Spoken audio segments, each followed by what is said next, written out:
भाई का पैसा देना है यार, मेरे पास 1 रुपये है नहीं यार। वो मुझे कब से ढूंढ रहे हैं, 1 लाख रुपए उनका खा के बैठ गया हूँ यार।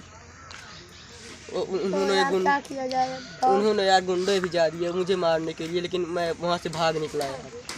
मनीष जो जिसको रॉकी भाई ढूंढ रहे थे। हाँ देख रहा हूँ, वो दो लोग बैठे हैं। चलो आज इनको रॉकी भाई के पास ले जाएंगे, खूब मरवाएंगे इनको। चलो। अरे देव भाई, वो देखो जो तुम्हें ढूंढ रहे थे वो आ रहे हैं, भागो भागो भाई।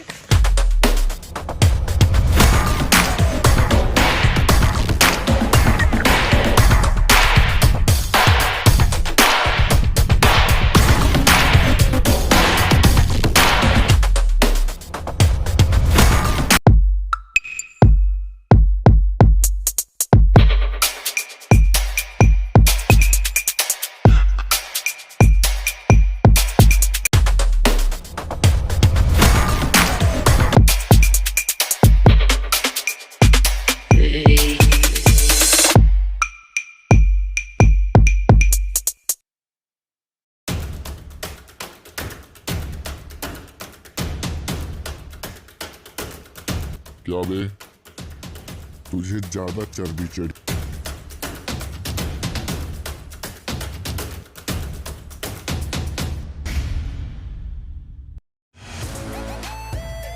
कोई मतलब नहीं है क्या रे? कब तक देगा? कब तक देगा? इसको साले को मारो। मार दो इसको।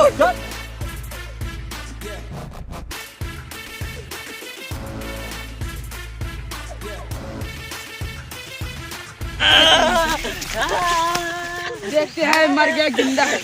मार गया सारा।